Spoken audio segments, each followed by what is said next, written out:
All right, my warm people, today is Wednesday, December 7th, 2022. Okay to today?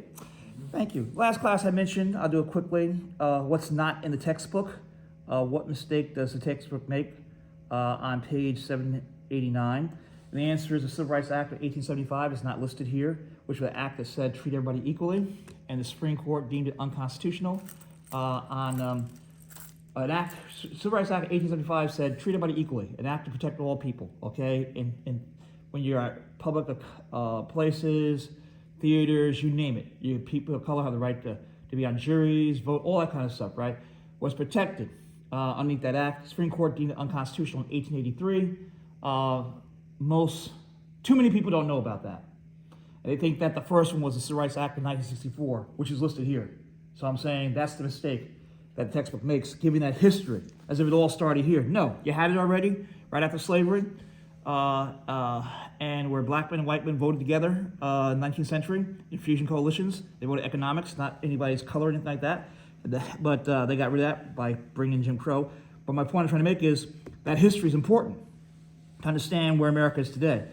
All right, so laws of the United States, page 789, reflect our society's concern that all Americans, including minorities, women, and persons with disabilities, have equal employment opportunity, and that the workplace is free from what? From what? Discrimination and what? Harassment, yes. Title what? 7 of the Civil Rights Act of 1964, as amended in 1972, 1978, and 1991, is the principal law requiring equal employment opportunities in the United States. Other federal laws require equal pay for men and women doing substantially the same work and forbid discrimination because of age or disability. CPA examination 37-1, Title 7 of the Civil Rights Act of 1964, as amended. Title 7 of the Civil Rights Act of 1964 seeks to eliminate employer and union practices that discriminate against employees and job applicants on the basis of race, color, religion, sex, or national origin. The law applies to hiring process and to discipline, discharge, promotion, and benefits. 37-1A, theories of discrimination. The Supreme Court has created, in the Civil Rights Act 1991, has codified two principal legal theories under which a plaintiff may prove a case of unlawful employment discrimination: disparate treatment and disparate impact. Now, what in the world are those? A disparate treatment claim exists where an employer treats some individuals less favorable than others because of their race, color, religion, sex, or national origin. Proof of the employer's discriminatory motive is essential in a disparate treatment case. So you have to have proof. Proof of the employer's discriminatory motive is essential in a disparate treatment case. That's important. Why? Because disparate impact is different. Disparate impact exists when an employer facially neutral employment practices, all right, they look like they're neutral, such as hiring or promotion examinations, although neutrally applied, making no adverse reference to race, right? It's neutral. They don't make any adverse reference to race, right? Color, religion, sex, or national origin, have a significantly adverse or disparate impact on a protected group. But the impact, even though it's supposed to be neutral, impacts one of these groups. In addition, the employment practice in question is not shown by the employer to be job-related and consistent with business necessity. Under the disparate impact theory, it is not a defense for an employer to demonstrate that it did not intend to discriminate. So there was a time when they had signs up that said no Italians need apply, no Irish need apply, right? Forget about blacks and Latinos applying, right? Period. I don't like that. Time when the country got started, who could vote? Only white men with property could vote, right? And so things have changed over the centuries. But the point is that we're trying to eliminate discrimination. There's no place for discrimination, racism, any ism that hurts people. This is America, the land of the free, home and brave, land of the free. For example, under the disparate impact theory, it is not a defense for an employer to demonstrate that it did not intend to discriminate. For example, if plant manager Jones is heard telling the personnel director that the vacant welder position should be filled by a male because this is man's work, a qualified female applicant turned down for the job would prevail in a disparate treatment theory case against the employer. Why? because she was not hired because of her gender. Okay, that's direct. All right. Necessary evidence of the employer's discriminatory motive would be satisfactory by testimony about the manager's "this is man's work" statement. Now, if the pilots for hiring the new pilots at Generic Airlines Incorporated required a minimum height of 5 feet 7 inches, I usually ask this question to you all, I drill you on it, and no adverse reference to gender was stated in this employment policy, right? There wasn't any reference to gender at all. Nevertheless, the 5 feet 7 inch minimum height policy has an adverse or disparate impact on women because far fewer women than men reach this height. Such an employment policy would be set aside on a disparate impact theory, and a minimum height for the position would be established by the court based on evidence of job relatedness and business necessity. A 5 feet 5 inch height requirement was set by one court for pilots. Why is that important? Why? What are you looking for when you're flying a plane? Someone who's what? Competent to fly a plane, right? We don't care if it's male, female, whatever it might be. All we want is what? Person to be qualified to fly the plane. They don't need to be 5 feet 7 inches, right? Disparate treatment, disparate impact may both be an issue in the same case. For example, as required by city charter, the city of New Haven use objective examination to identify those firefighters best qualified for promotion to fill vacant lieutenant and captain positions. On the basis of examination results, no black candidates were eligible for immediate promotion. Rancorous public debate ensued. The city threw out the results based on the statistical racial disparity to avoid potential liability in a lawsuit based on disparate impact against the black candidates. White and Hispanic firefighters who passed the exam but were denied a chance for promotion by the city's refusal to certify the test results sued the city alleging disparate treatment. Intentional discrimination case that were disregarding the test results discriminating against them based on their race in violation of Title VII. Supreme Court determined that the city rejected the test results because the high-scoring candidates were white and that without some other justification, this express race-based decision-making is prohibited. The court stated that a strong basis in evidence standard was necessary before the city could make an employment decision based on fear of liability under Title VII, and the court held that the city did not meet the standard. The statistical disparity by itself was sufficient to constitute a strong basis in evidence of unlawful disparate impact. The examinations were job-related and consistent with business necessity, and there was no strong basis in evidence of an equally valid, less discriminatory testing alternative. Thus, in a 5-4 decision, split, right? So you have how decisions decided in America. Are you moderate? Are you liberal? Are you conservative? Are you Fox News, Newsmax, CNN, MSNBC, or the Progressive Channel? That's how laws are determined here in the United States of America, based upon what Senator Patrick Leahy from Vermont said during the John Roberts hearing, something you watched in Business Law 1. This is the only time you find out what is your judicial philosophy, right? Right? Judicial philosophy. The light shines right now. But the glow, I think it's about the glow happens the rest of life. But point is that it all depends upon who's there. Who benefits from affirmative action more than anybody else? Mentioned that before. Answer, white women have benefited, right? Remember, I think I made a thing, I said if you have 100 lawsuits, right, and women have been traditionally kept out and people of color, etc., but white males have always been there, and let's say the standard is 700, you're always going to have more white men who score higher than 700, right? You have 10 spots for what? 10 spots for your minorities in that 100 seat. So you have 90 white males and you have 10 spots. What about when it comes to admission to colleges and universities like Yale? What do they have? Something called what?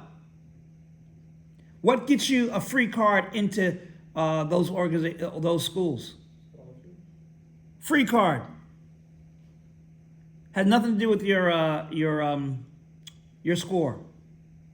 SAT. Legacy, right? Your granddaddy was there, right? Had enough money to go to Harvard, Yale, whatever like that. Guess what? You probably gonna get in too, right? On legacy, okay? So affirmative action, all kind of stuff. Well, they have to be qualified for affirmative action, all right? Legacy is okay. I have money. My father was here. My mother was here. Let me in, right? That's legacy, right? And all. So that's is that fair? Is that fair? Thus, in a 5-4 decision, the United States Supreme Court ruled that the city had violated the civil rights of the white and Hispanic firefighters, remanded the case for further proceedings. Bottom page 790. Someone read that for me, please. 37-1B. I asked a question sometime. But yes. The Equal Employment Opportunity Commission is a 5-member body appointed by the president to establish equal employment opportunity policy under the laws it administers. The EEOC supervises the agency's coalition and enforcement efforts. The EEOC administers Title VII of the Civil Rights Act, the Equal Pay Act, EPA, the Age Discrimination and Employment Act, ADEA, Section 501 of the Rehabilitation Act, which prohibits federal sector discrimination against persons with disabilities, and Title I, the employment provisions of the Americans with Disabilities Act, Mm-hmm. ADA, and the ADA Amendments Act, ADA. Thank you very much. You want to take it from there, please? Page 791. Where a state or local EEO agency with the power to act on claims of discriminatory practices exists, the charging party must file a complaint with that agency. The charging party must wait 60 days or until the termination of the state proceedings, whichever occurs first, before filing with the EEOC. If no state or local agency exists, a charge may be filed directly with the EEOC so as long as it's filed within 180 days of the occurrence of the discriminatory act. The Commission conducts an investigation to determine whether reasonable cause exists to believe that the charge is true. If such cause is found to exist, the EEOC attempts to remedy the unlawful practice through conciliation. If the EEOC does not resolve the matter to the satisfaction of the parties, it may decide to litigate the case when systematic or unusual circumstances exist, including a pattern or practice of discrimination. In most instances, however, the EEOC issues the charging party a right to sue letter. Thereafter, the individual claiming a violation of EEO laws has 90 days to file a lawsuit in a federal district court. Thank you. Who appoints EEOC members? Who appoints the members to the EEOC, Equal Employment Opportunity Commission? The president. The President of the United States, right? Practice or pattern, right? Section 707 of the Title VII permits the EEOC to sue employers when it has reasonable cause to believe they are engaged in a pattern or practice of unlawful employment discrimination. It must establish that intentional discrimination was the defendant employer's, quote, standard operating procedure.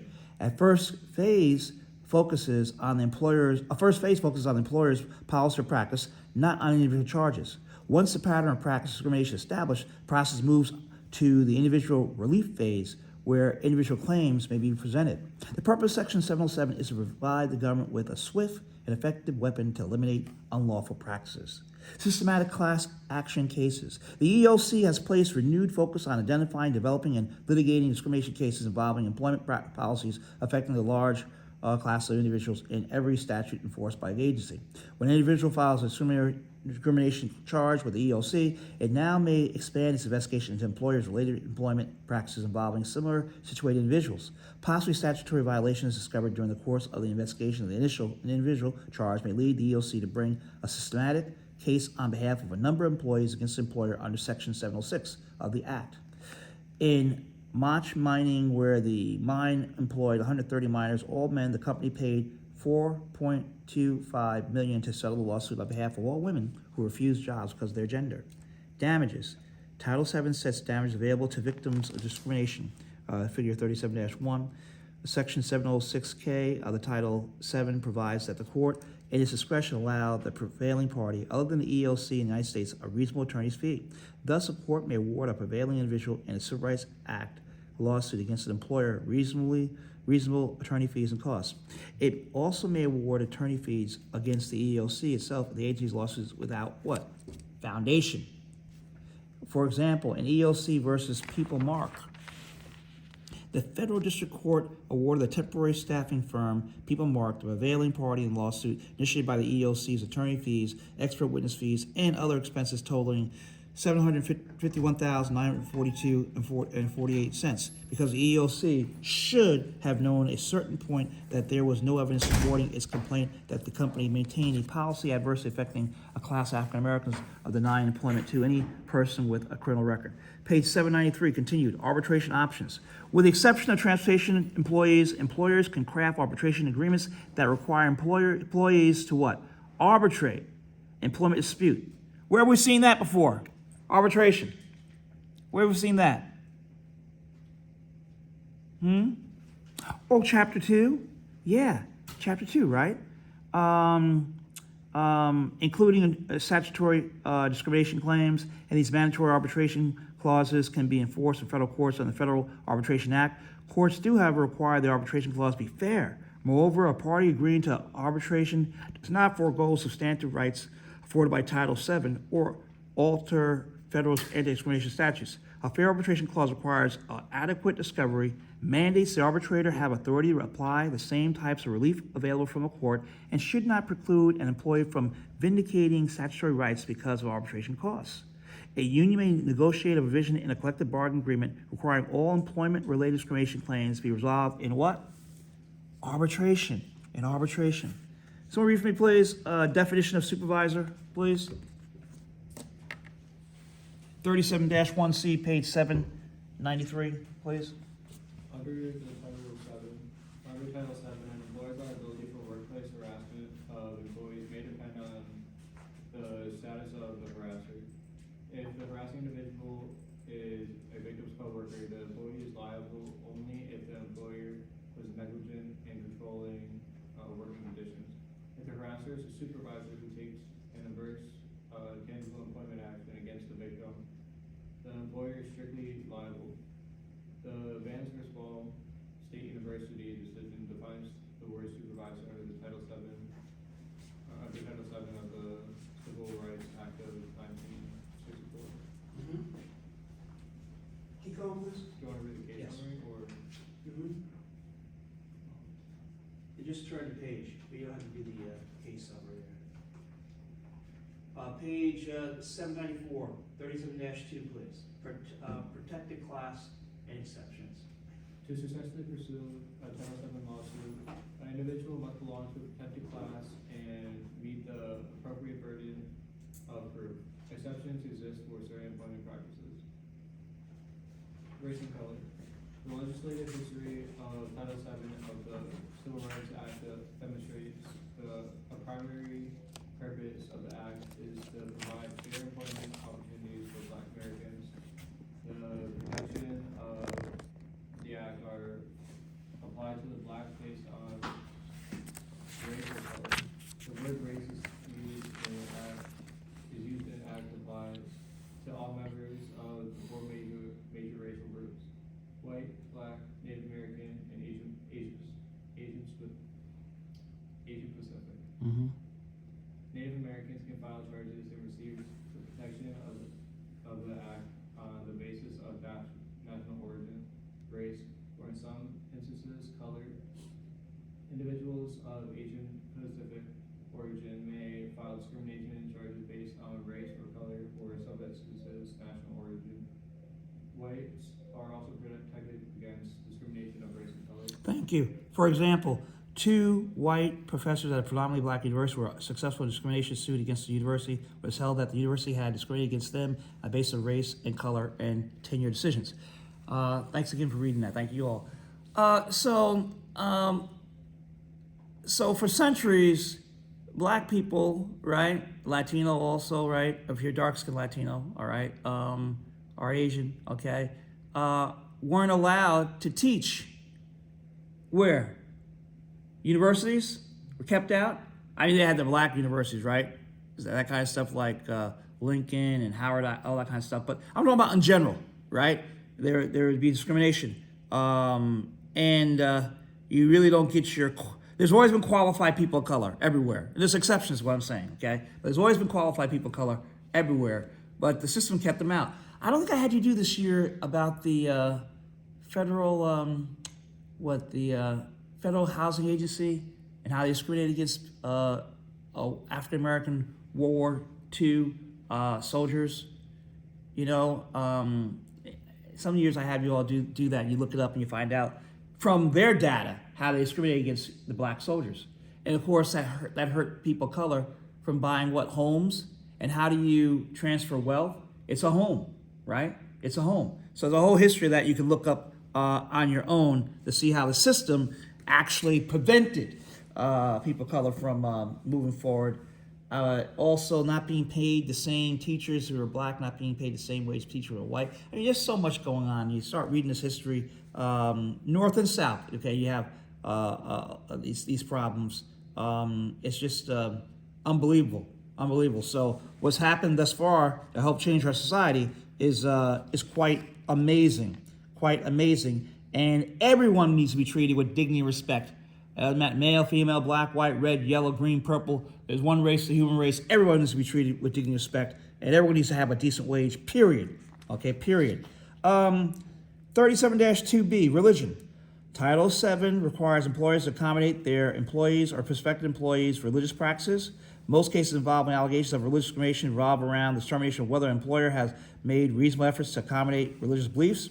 If an employee's religious belief prohibit working on Saturday, an employer's obligation under Title VII is to try to find a volunteer to cover for the employee on Saturdays. The employer would not have an obligation to violate a seniority provision of the collective bargaining agreement or call in a substitute worker if such accommodation would require more than a de minimis or very small costs.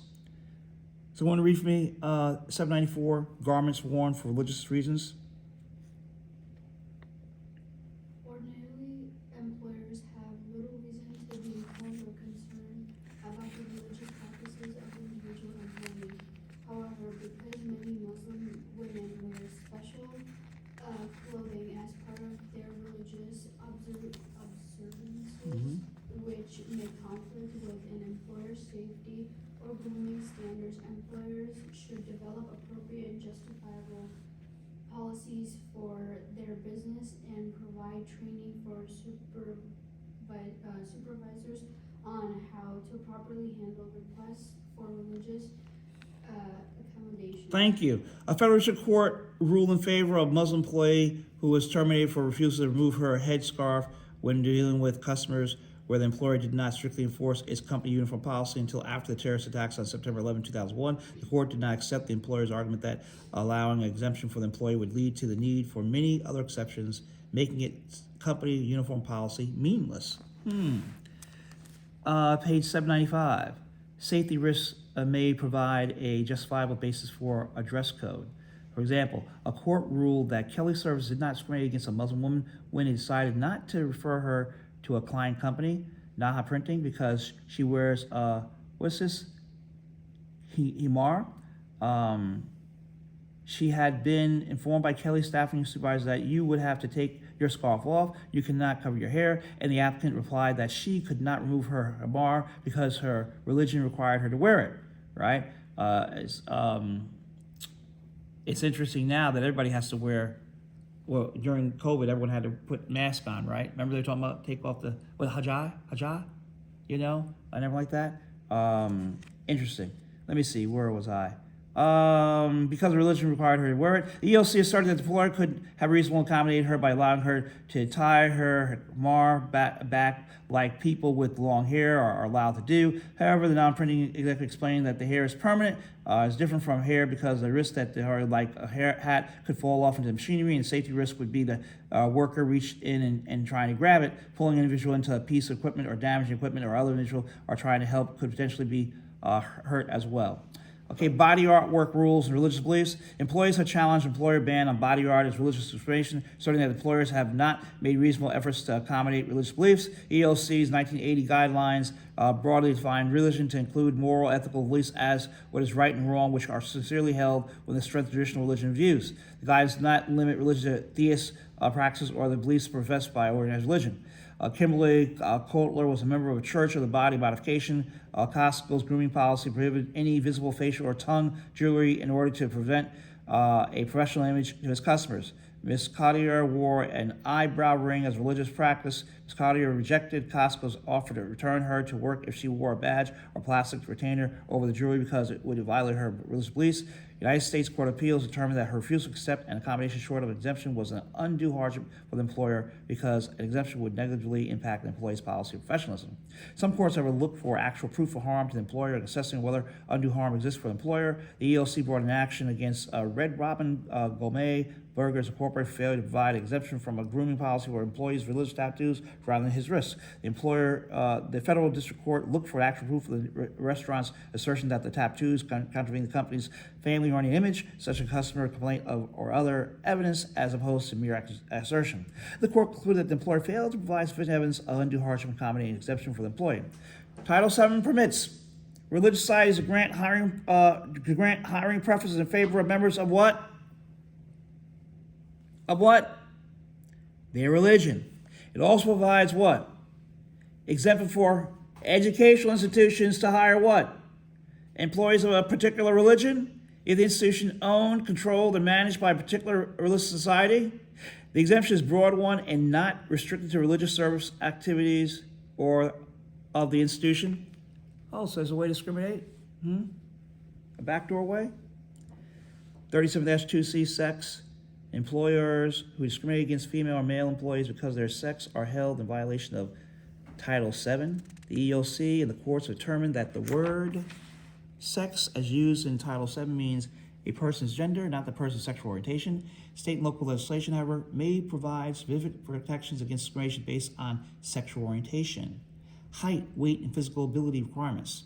Under the Griggs versus Duke Power precedent, an employer must be able to show that the criteria used to make an employment decision has a disparate impact on women, such as minimum height and weight requirements are in fact job-related. All candidates for a position requiring physical strength must be given an opportunity to demonstrate their capability of performing the work. Women cannot be precluded from consideration just because they have not traditionally performed such work. Pregnancy-related benefits. Title VII was amended by the Pregnancy Discrimination Act, the PDA, in 1978. The amendment prevents employers from treating pregnancy, childbirth, and related medical conditions in a manner different from the manner in which other medical conditions are treated. Thus, women unable to work as a result of pregnancy, childbirth, or related medical conditions must be provided the same benefits as all other workers. These include temporary and long-term disability insurance, sick leave, and other forms of employee benefit programs.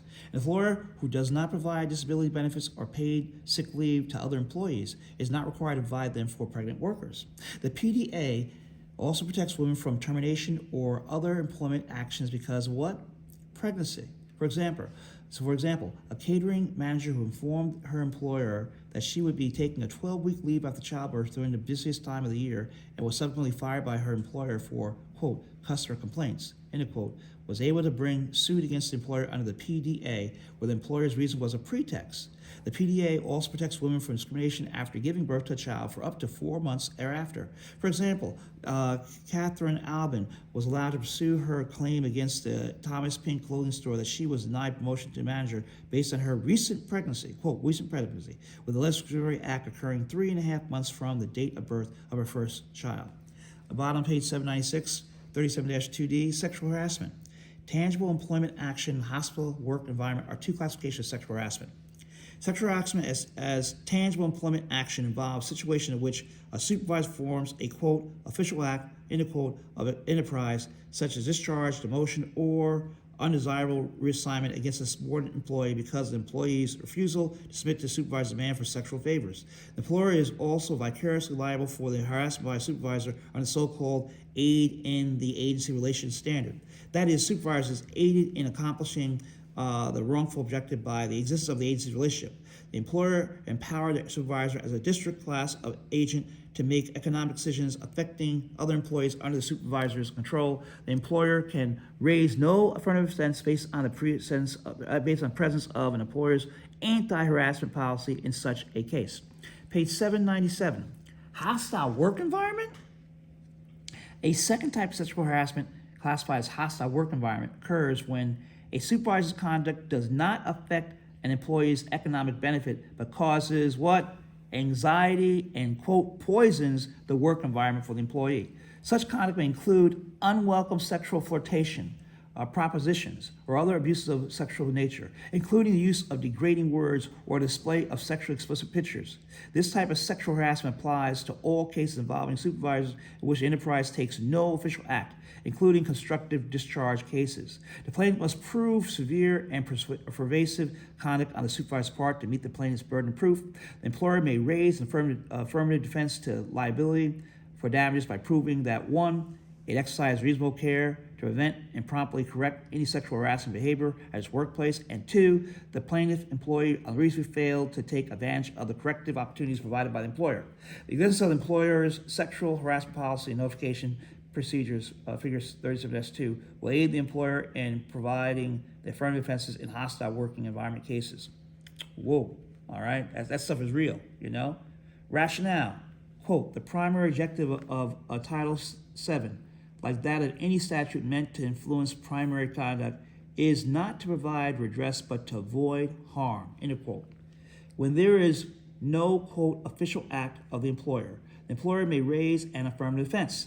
This approach fosters the preventive aspect of Title VII, encouraging employers to exercise reasonable care to prevent and correct sexual harassment by providing damages only when the conduct is clearly attributed to an official action of the enterprise or when the employer has not exercised reasonable care to prevent and correct misconduct.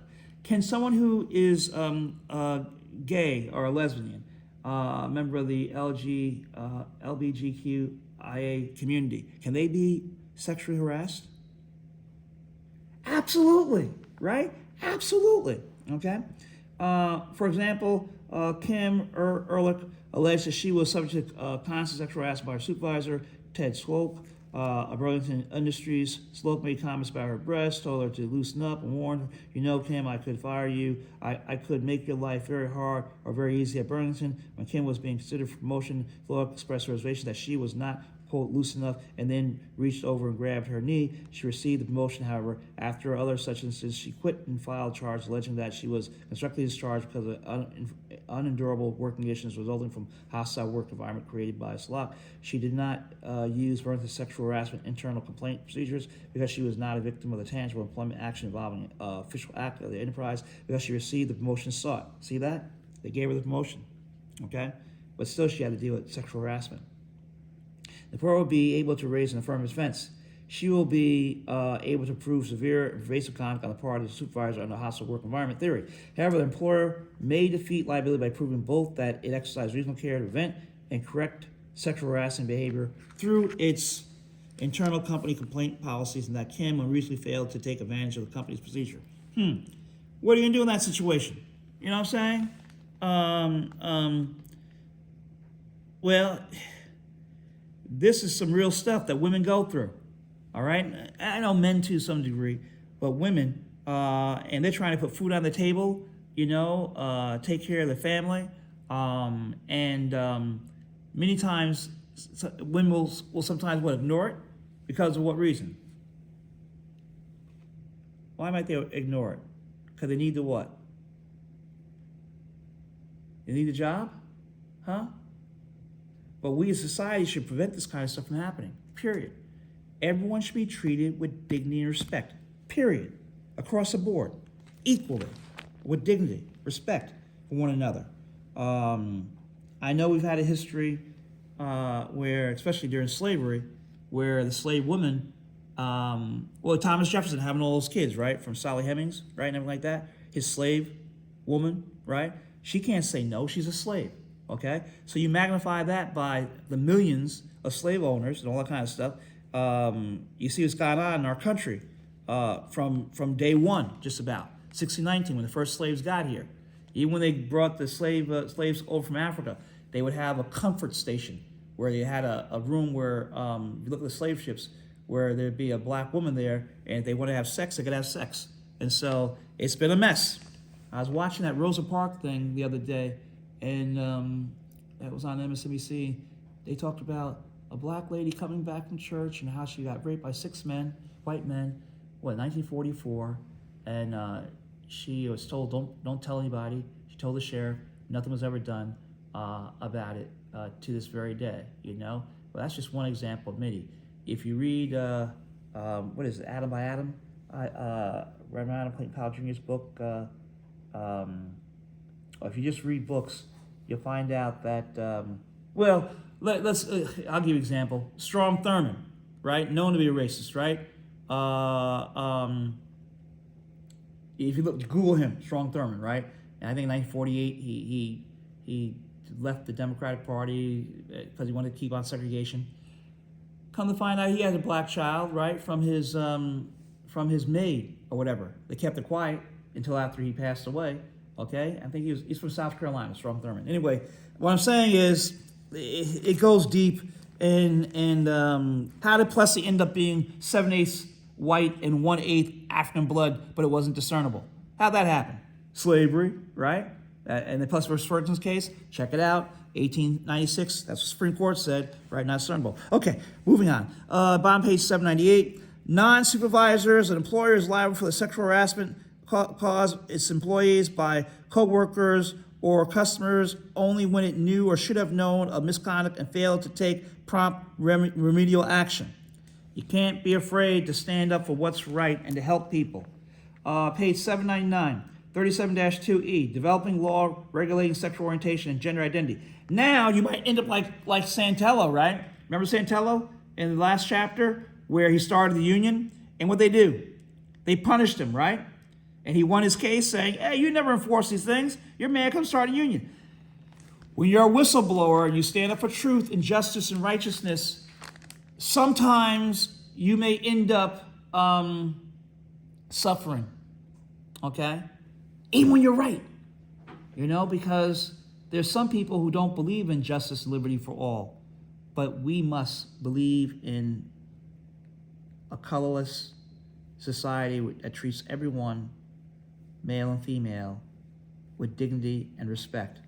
And no one should be harassed in any manner at all, period. But to stand on that, you may have to go against some people at your job, okay? You're gonna say, well, just be quiet about it. Look the other way. You don't worry about it. She's gone or whatever. He's gone. So why discriminate? Big deal. Just be aware of that, all right? Examples in history, Goodman, Swainer, Cheney. Anybody know those names? Those were the 3 civil rights workers in June of 1964 who were murdered for doing what? For registering people of color to vote. Two Jewish young men, Goodman and Swainer, and a black guy named Cheney. Okay, and they planned to kill them. All right. Mrs. Viola Luzio, a white woman from Detroit, also registering black people to vote. She was murdered, okay? A Reverend Reeb, a white pastor down there helping to integrate, he was killed. So what I'm saying is people are giving their lives, all right, for equality, the right to vote and everything else. It just didn't come, oh, let's just do it. No. How did black men get the right to vote after the Civil War? 15th Amendment. But it took a what? A Civil War. And then black men and white men voted together. I've told you this history, right? I think I mentioned Dr. King's speech from March 25th, 1965, where he talks about in the 19th century, black men and white men voted together in fusion coalitions. I don't know if I mentioned that before. Well, if I haven't, I'll mention it now. They didn't care about the color of anyone's skin, and they voted economics. That's one where they got the Civil Rights Act of 1875 passed, right? By people coming together. And then they brought in Jim Crow, divide and conquer, using race, color of skin to divide people. For example, if I'm poor and I'm white, you're poor, you're black, or Latino, whatever it might be, we're the same people, right? We want the same things, right? So, but they use race to say, but you're still better than that person. And then they vote against their self-interest, So because of racism, that's all part of that, right? Or they say, see, we had to hire that woman, so we couldn't hire you. You would have gotten that job, but they make us hire. Yeah, but you 99.9% of your workforce is white males or whatever. You know what I'm saying? And you let one in? And you say, yeah. Or what they'll say to white workers many times saying, oh, we want to hire you, but I had to hire that black person. Or I had to hire a black female. Or I had to hire a Latino female. So she's Latino and female. Yeah, but the workforce You got your 3 black people or Latino, people minority, but the workforce of 500 only has 3 people of color. You know what I'm saying? Understand they use that? But they'll tell you it's because of that affirmative action. We had to hire them and all that kind of stuff. And that's not so. And again, white women have benefited more from affirmative action than any other group in our society, according to the data. Page 799, 37-2E, developing law regarding sexual orientation and gender identity. For years, courts interpreted Title VII's prohibition against discrimination, quote, because of sex, to mean discrimination based on gender, because the employee was male or female, and not to include discrimination on the basis of what? A person's sexual orientation.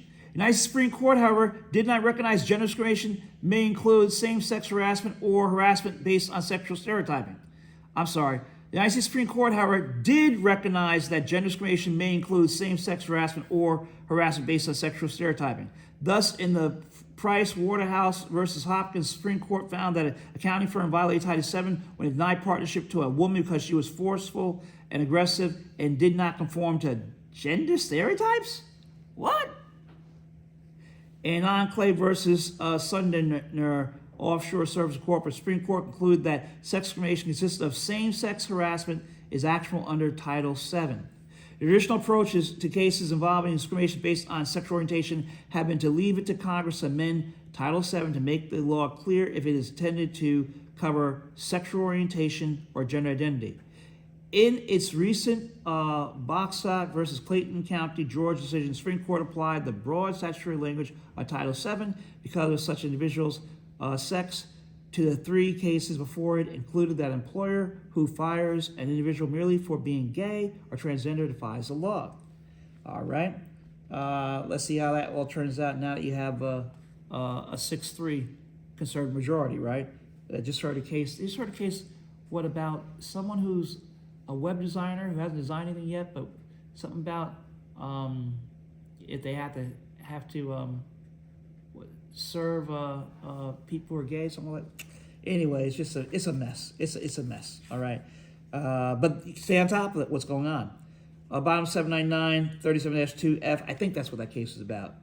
Then you have other cases that are coming up. Well, you already know about Roe versus Wade, and everything like that, and all. But in the what was it? Clarence Thomas said, Justice Thomas said, what? We should re-examine Griswold, right? Saying he named the cases, same-sex marriage, etc. So what did the Senate just pass? What, and House already did the integration, allowing for intermarriage and same-sex marriages. I think last week, right? Yeah, that was going on. Everything like that. Since Roe v. Wade was overturned, they should start looking over all the cases that were decided because of Roe v. Wade. Yeah, because they may go back and just say, okay, it's unconstitutional. Remember what happened after the Civil War? Remember the Civil Rights Bill of 1875? The Supreme Court said it was unconstitutional in 1883, right? Oh, you don't have the power to decide that, Congress? And then 100 years later, the same bills passed, basically, right? Civil Rights Act 1964, which the book has. It doesn't have the 1875 one. Now the Supreme Court said, yeah, you have the power to do that, based upon the Commerce Clause. Should have been based upon the 14th Amendment, by the way, right? Equal protection. Everybody should be treated equally, not the Commerce Clause. In fact, one of the justices said, we should not talk about this like cattle and everything like that. There ought to be a basis of equality based upon a stronger constitutional concept, which is very important. Thank you. 799, 37-2F, Section 704A sets forth Title VII anti-retaliation provision in the following terms. It shall be an unlawful practice for an employer to discriminate against any of his employees or applicants. It should be his or her employees or applicants for employment because he has opposed any practice and made an unlawful employment practice by this subchapter, the opposite clause, or because he has made a charge, testified, assisted, or participated in any manner in an investigation, proceeding, or hearing under this subchapter, the participation clause. Some United States courts of appeals have held that retaliation provisions set forth in Section 704A of Title VII apply only to retaliation that takes the form of what? Quote, the ultimate employment actions, such as demotions, suspensions, terminations, or do not apply to ministerial matters such as reprimands and board evaluations. Why not? That's a part of getting promoted, right? Because someone decided, again, I talked about that, speaking up. The EOC believed that the statute prohibits any adverse treatment that is based on retaliatory motive and is reasonably likely to deter the charging party or others from engaging in protected activity. In Burlington Northern versus White Burlington, the Supreme Court held that the plaintiff may pursue a retaliation claim under Title VII if the employer's challenge action would have been material to a reasonable employee and likely would have dissuaded a reasonable worker from making or supporting a charge of discrimination. By focusing on the materiality of the challenge action and the perspective of a reasonable person, the standard was designed to screen out trivial contact while capturing those acts that are likely to dissuade employees from complaining or assisting in complaints about discrimination. There's a lady who's like 86 years old. She's a white lady, 86 years old. What's her name? Jane something. You can Google her. And she does what's her last name? Can't think of it right now. She does a seminar.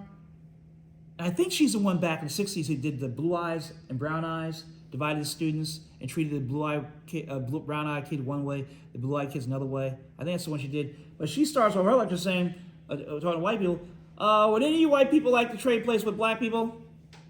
Raise your hand. No, I raised their hand, right? She said, oh, then you know they're treated differently. I said, go ahead. She's just something else, at all. You know they're treated differently. And you know that they're not treated equal to other people. Because you wouldn't want to be them, would you? And so she tries to deprogram racism by just dealing with it honestly, And is it Watson, her last name? Okay. Subsequent to the Burlington decision, the Supreme Court has settled the broad legal issues regarding retaliation claims under federal discrimination law, including protection of an employee who speaks out about discrimination, not of her own initiative, but in answering questions during an internal investigation and rumors of sexual harassment by her supervisor, and also providing a, quote, zone of interest standard for determining whether third-party retaliation claims are protected under Title VII. The EOC takes position that claims can be filed for retaliation not only under Title VII, but also under what? The Americans with what? Yes, Disabilities Act, the Age Discrimination in Employment Act, and the what? Equal Pay Act, right? Equal Pay Act.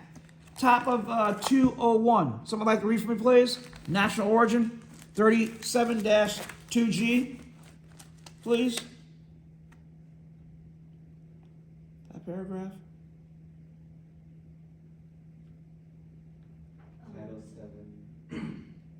Title VII protects members of all nationalities from discrimination. The judicial principles that have emerged from cases involving race, color, and gender applicable to cases involving allegations of discrimination related to national origin. Thus, physical standards such as minimum height requirements that tend to exclude persons of a particular national origin because the physical statute of a group have been found unlawful when these standards cannot be justified by business necessity. In 2016, the EEOC updated its enforcement guidance on national origin discrimination. The new guidance includes information about employment discrimination and human trafficking. Human trafficking and using coercion to compel labor or exploit workers violates criminal laws, but may also violate Title VII by discriminating on the basis of national origin. Trafficking causes may include harassment, job segregation, or unequal pay in violation of Title VII. Adverse employment action based on language lack of English language skills violates Title VII in the language department. There is no demonstrable relationship to successful performance of the job to which it is applied. Thank you. So here, the adverse employment action based on an individual's lack of English language skills violates Title VII when the language requirement bears no demonstrable relationship to what? Successful completion of what? Successful performance, completion of the job to which it's applied, right? So here, Flight Services and System Incorporated, FSS, purchased the assets of FAI, and assumed FAI's contract with Southwestern Airlines to provide wheelchair attendance for Southwest and Denver. FSS took over in October 2009, and by June 2010, quote, only a few Ethiopians were still employed by FSS, despite the fact that nearly 200 had held positions there when FSS took over. FSS contended that Southwest requires that FSS employees, quote, possess the ability to communicate effectively in English. On this issue, the court determined that passing the written test required a level of English proficiency beyond that what was necessary to do their jobs, thus supporting the plaintiff's claim of national origin discrimination. Wow. Title VII exemptions. Section 703 of the Title VII defines which employment activities are unlawful. The same section, however, also exempts several key practices from the scope of Title VII enforcement. The most important are the bona fide application qualification exemptions, testing and education requirement exemption, and seniority system exception. Want to take that, please, on page 802? I'll read this one. The bona fide occupation qualification exemption. It is not an unlawful employment practice for an employer to hire employees on the basis of religion, sex, or national origin in those certain instances where religion, sex, or national origin is a what? Bona fide occupational qualification. BFOQ. Might say that on a test someday. Reasonably necessary to normal operation of a particular enterprise. For example, a valid BFOQ is a men's clothing store's policy of hiring only males to do measurements for suit alterations. Airline policy of hiring only female flight attendants is not a valid BFOQ because such a policy is what? Not reasonably necessary to safety operation on airlines. So now you have male, right? Attendants too, right? Very good. Page 803, testing educational requirements. Who wants to read that for me? Section 703H of the Act authorizes the use of any professionally developed ability test that is not designed, intended, or used to discriminate. Employment testing and educational requirements must be job-related. That is, the employers must prove that the tests and educational requirements bear a relationship to job performance. Courts will accept prior court-approved validation studies developed for a different employer in a different state or a region so long as it is demonstrated that the job for which the test was initially validated is essentially the same job function for which the test is currently being used. For example, a court-approved firefighter's test that has been validated in a study in California will be accepted as valid when later used in Virginia. Some application is called validity generalization. The Civil Rights Act of 1991 makes it an unlawful employment practice for an employer to adjust scores or use different scores or otherwise alter the results of employment tests to favor any race, color, religion, sex, or national origin. This provision addresses the so-called race norming issue, whereby the results of hiring and promotion tests are adjusted to ensure that a minimum number of minorities are included in application pools. Okay, thank you. Seniority system. Read that for me, please, sir. Section 703H provides that differences in employment terms based on bona fide seniority system are sanctioned so long as the differences do not stem from an intention to discriminate. The term seniority system is generally understood to mean a set of rules that ensures that workers with longer years of continuous service for an employer will have a priority claim to a job over others with fewer years of service. Because such roles provide workers with considerable job security, organized labor has continuously and successfully fought to secure seniority provisions in collective bargaining agreements. Thank you. All right, bottom page 803, 37-2I, affirmative action and reverse discrimination. Now, first of all, if you're going to hire a female for a position, she's going to be not only qualified, she's going to be overqualified, okay? That's how it works, all right? In general, although sometimes they take a person who's not qualified, who might be African American or Latino or whatever, to get rid of affirmative action programs like that, right? And put a black face on it, Latino face on it, right? To do something like that, or put somebody in charge of the EPA who doesn't like environmental protection. That kind of thing has happened before. Here, but generally you're qualified or overqualified. You can jump higher, spit further, run faster, etc. If you're a woman or a person of color there. Employer, white woman or a person of color. Employers have an interest in affirmative action because it is fundamentally fair to have a diverse representative workforce. That makes sense. Diversity is the strength of America. That's what makes it so strong around the world. Moreover, affirmative action is an effective means of avoiding litigation costs associated with discrimination cases while at the same time preserving management prerogatives and preserving rights to government contracts. Employers on affirmative action plans, AAPs, may undertake special recruiting and other effort to hire and train minorities and women and help them advance within the company. However, the plan may also provide job preferences for minorities and women. In other words, it's been all white male for the last 300 years, right? When that sprinkled some women. Remember Sandra O'Connor when she graduated from law school with William Rehnquist? The only job she could get is what? And she was white. Job was a what? A legal what? Receptionist. The rest of them went on to do what? Get jobs as lawyers? That's in chapter what? Chapter 3, right, of our textbook. We did that last semester, okay? She's the first female member of the United States Supreme Court, right? And we just got the first black one, a few months ago, right? Justice Jackson Brown, right? Who, by the way, knows about the Civil Rights Act of 1875 and that kind of stuff. And she looks at, I heard one of our arguments where she's saying, we're supposed to look at the original intent, right? Let's look at the original intent of why the 14th Amendment was put together, okay? To protect black people, wasn't it? You know, to treat everybody equally. So there is race in the Constitution. You know what I'm saying? And also, just tremendous how she just used her legal mind. When you know history, you can't argue with history. It's right there in black and white. You can't argue with what Supreme Court's done. Such aspects of affirmative action plans have resulted in numerous lawsuits contending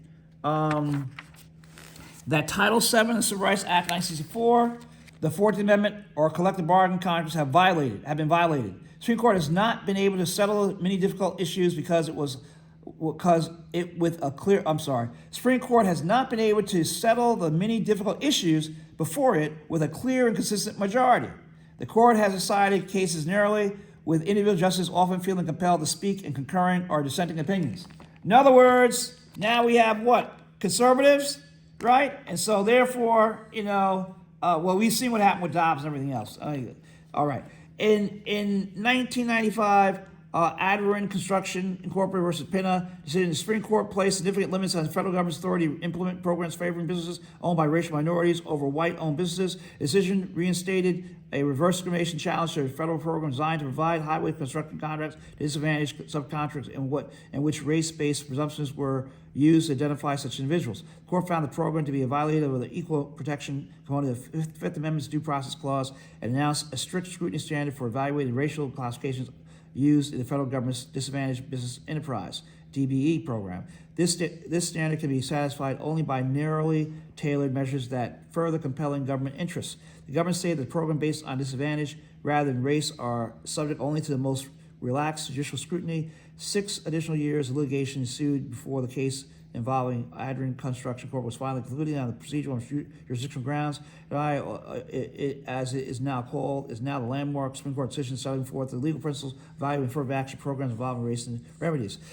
Following the course Adrian 1 decision, the EEOC issued a statement on affirmative action stating, affirmative action is lawful only when it is designed to respond to a demonstrated and serious imbalance in the workforce, is flexible, is time limited, applies only to qualified workers, and respects the rights of non-minorities and men. Well, you have your poor whites there also who need help too, That's why we all have to work together to have an educational system that helps everybody equally. It's not having one based upon what? Zip code? So if you live in a rich area, right, like Greenwich, those schools are gonna be great, right? It may not be the same other parts, right, of the country or even state. Reverse discrimination when employer's AAP is not shown to be justified or unnecessarily tremels the interests of the non-minority employee is often called reverse discrimination. A city's decision to rescore police promotional tests to achieve specific racial and gender percentages are necessary to promote the interests of minority police officers. Okay, well, you know what? You want more black. First of all, it used to be residency requirements where you had to live in the city, and then people started moving to the suburbs, right? And it changed things a whole lot. So police used to look like people lived here and they had an interest in the city where they're protecting people. Anyway, Executive Order 11246 regulates contractors and subcontractors during doing business with the federal government. This order forbids discrimination against minorities, women, and in certain situations requires affirmative action to be taken to offer better employment opportunities to minorities and women. Secretary of Labor has established the Office of Federal Contract Compliance Programs to administer the order. Remember, these people were kept out, right? Right? Remember what happened to Sergeant O'Connor, right? Kept out. So read for me, please, on page 805, 37-3, other equal employment opportunities, EEOC laws, major federal laws requiring equal pay for men and women doing equal work and forbid discrimination against older people and those with disabilities. Hey, President Kennedy signed the Equal Employment Act back in 1963 before he was assassinated. Equal Pay Act prohibits employers from paying employees of one gender a lower wage rate than the rate of employees of other gender for equal work or substantially equal work in the same establishment job for the same establishment for jobs that require substantially equal skill, effort, and responsibility that are performed under similar conditions. Well, then why did we need the Ledbetter case? And President Obama signed that into law in January 2009, where she was paid less than a man, right? And found out that, 18 years later? Then brought a lawsuit. Supreme Court 5-4 ruled against her. McCain was with the way the Supreme Court ruled. He was running against President Obama, first time, right? And that's the first act he signed.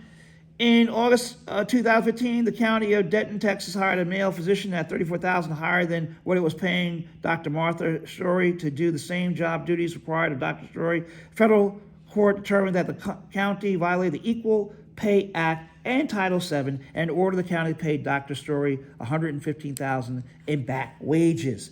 Treat people equally, period.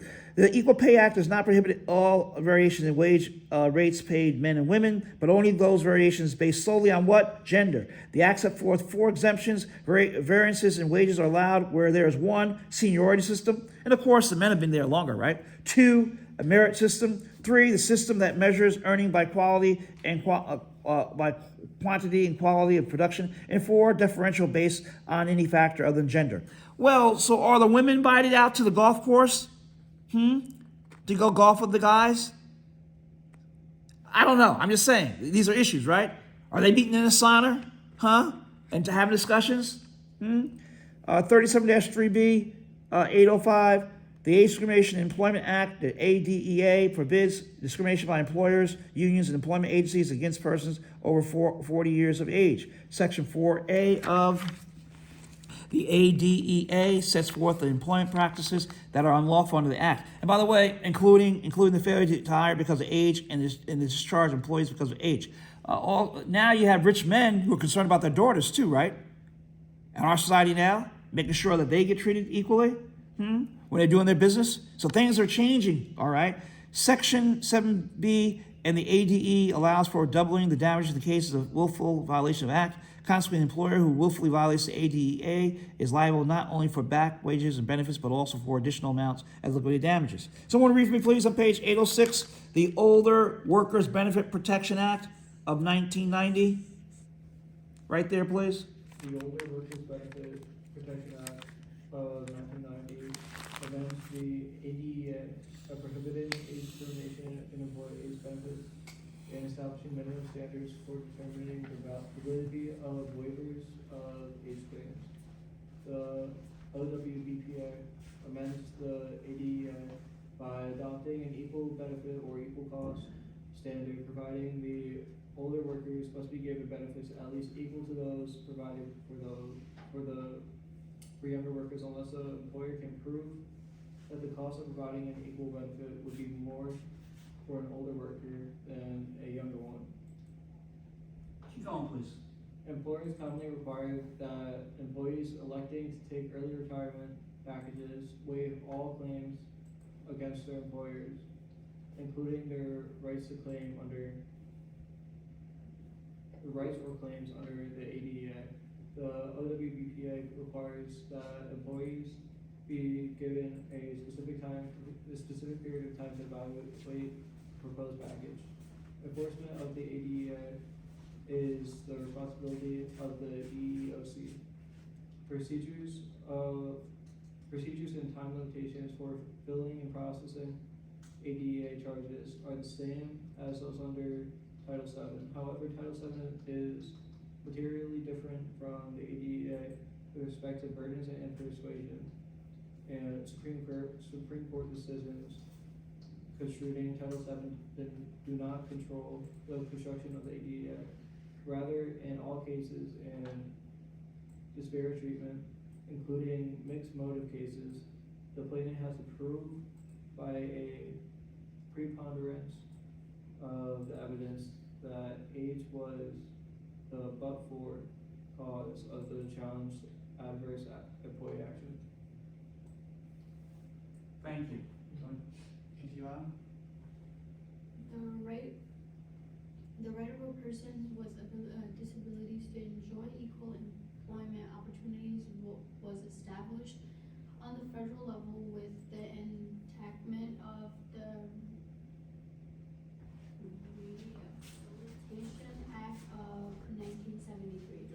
Although not specifically designed as an employment discrimination measure, but as a comprehensive plan to meet many of the needs of persons with disabilities, the Act contains 3 sections that provide guarantees against discrimination in employment. Section 501 is applicable to the federal government itself. Section 503 applies to federal contractors, and Section 504 applies to the recipients of federal funds. Well, yes, we take them there, please.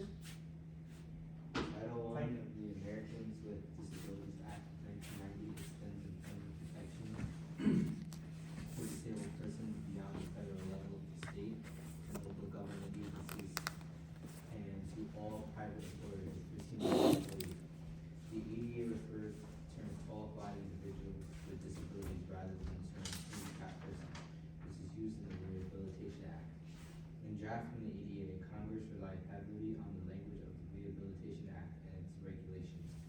It was anticipated that the body of case law developed under the Rehabilitation Act would provide guidance in the interpretation and application of the ADA. However, protections for individuals were eroded by U.S. Supreme Court decisions in 1999 and 2002. Under these precedents, numerous claims of ADA plaintiffs were extinguished at threshold stage of proving the plaintiff had a disability. With the cooperation and agreement of both the employer and disability communities, the ADA Amendments Act of 2008, ADAAA, became law effective January 1st, 2009, effectively overturning the Supreme Court decisions and restoring the original congressional intent of providing broad coverage to protect individuals who face discrimination on the basis of disability. Under Title I of the ADA, an employer may make pre-employment inquiries into the ability of a job applicant to perform job-related functions. Under user-friendly EEOC guidelines on pre-employment inquiries, an employer may ask applicants, whether they need reasonable accommodations for the hiring process. If the answer is yes, the employer may ask for reasonable documentation of the disability. In general, the employer may not ask questions about whether an applicant will need reasonable accommodations to do the job. However, the employer may make pre-employment inquiries regarding the job applicant's ability to perform job-related functions. Thank you. My wonderful people, for the bio in part 2 of your business plan. So I'm gonna give you the person, I'm changing from the person it was to, because some of you forgot the person it was, that's okay. C.R. Patterson and Sons Company, okay?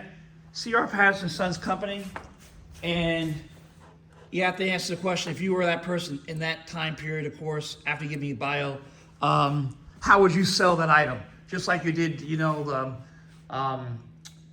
Garrett Morgan with the gas mask, right? I think I gave you Garrett Morgan, right? Gas mask and traffic light, and I gave you Mary Kay, right? You saw she got discriminated against as a female. And so here, C.R. Patterson and Sons Company was a carriage building firm, the first African-American owned automobile manufacturer, and so making automobiles. How would you, if you were him, how would you sell that item of automobiles, all right?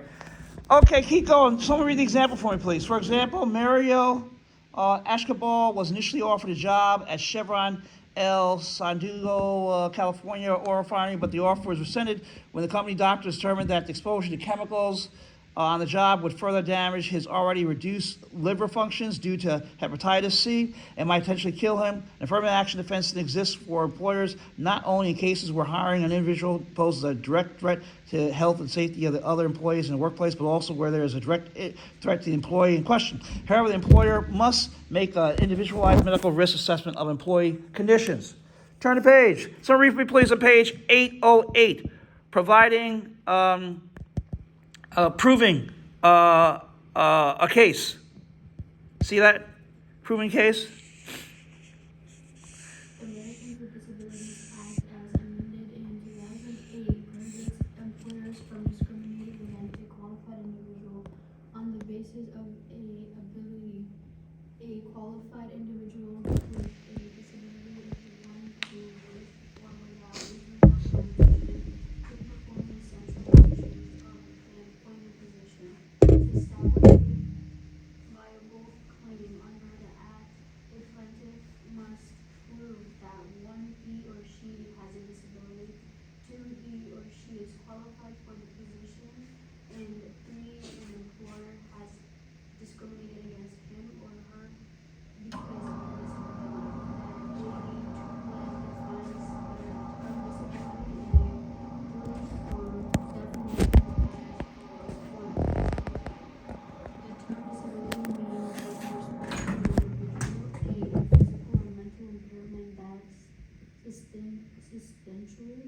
Limits one or more major life activities of such individual, B, a record of such an impairment, or C, being regarded as having such an impairment. The ADAAA sets. Sets forth in rules in which that the definition of disability shall be construed in favor of broad coverage of individuals under this act and mandates that the term sustainability limits be construed accordingly. Moreover, the determination of whether an impairment substantially limits a major life activity must be made without regard to the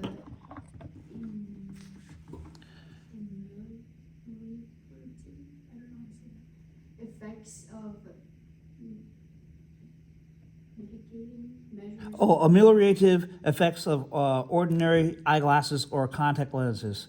So, moreover, the determination of whether an impairment substantially limits a major life activity must be made without regard to an ameliorative effects of mitigating measures, with the exemption of ameliorative effects of ordinary eyeglasses or contact lenses are considered in determination of whether an impairment substantially limits a major life activity. The ADAAA includes the expansive compilation of major life activities to confirm the congressional purpose of providing a broad scope of protection to individuals under the ADA. In addition to establishing the plaintiff has a disability, a plaintiff must also show that he or she is qualified for the position. The Department of Transportation regulations disqualify any commercial motor vehicle driver with a current clinical diagnosis of alcoholism for service as an over-the-head trucker. Shakari Javar's ADA claim against Carrier's Corporate failed because disqualified the DOT as a driver. He no longer could perform the essential functions of his driver's job with or without reasonable accommodations. Reasonable accommodations under the ADA.